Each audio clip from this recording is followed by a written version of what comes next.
بسم الله الرحمن الرحيم يا بني إسرائيل اذكروا نعمتي التي أنعمت عليكم وأني فضلتكم على العالمين واتقوا يوما لا تجزي نفس عن نفس شيئا ولا يقبل منها شفاعة ولا يؤخذ منها عدل ولا هم ينصرون وإذ نجيناكم من آل فرعون يسومونكم سوء العذاب يذبحون أبناءكم ويستحيون نساءكم وفي ذلكم بلاء من ربكم عظيم وإذ فرقنا بكم البحر فأنجيناكم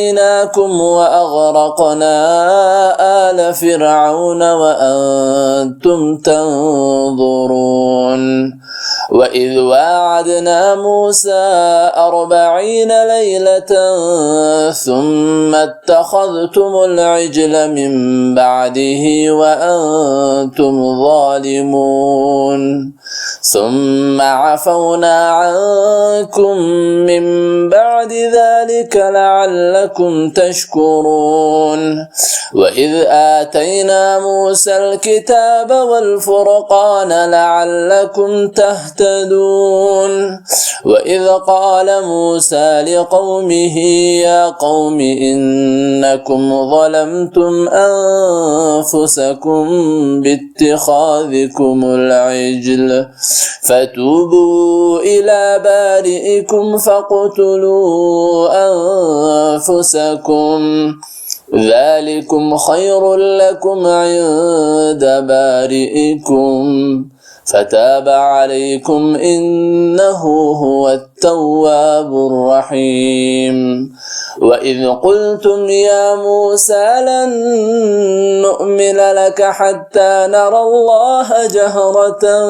فأخذتكم الصاعقة وأنتم تنظرون ثم بعثناكم من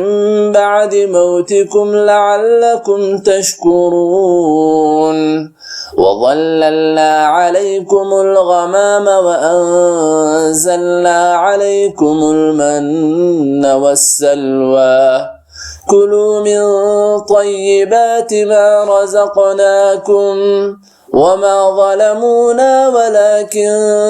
كانوا أنفسهم يظلمون وإذ قلنا ادخلوا هذه القرية فكلوا منها حيث شئتم رغدا وادخلوا الباب سجدا وقولوا حطة نغفر لكم خطاياكم وسنزيد المحسنين فبدل الذين ظلموا قولا غير الذي قيل لهم فأنزلنا على الذين ظلموا رجزا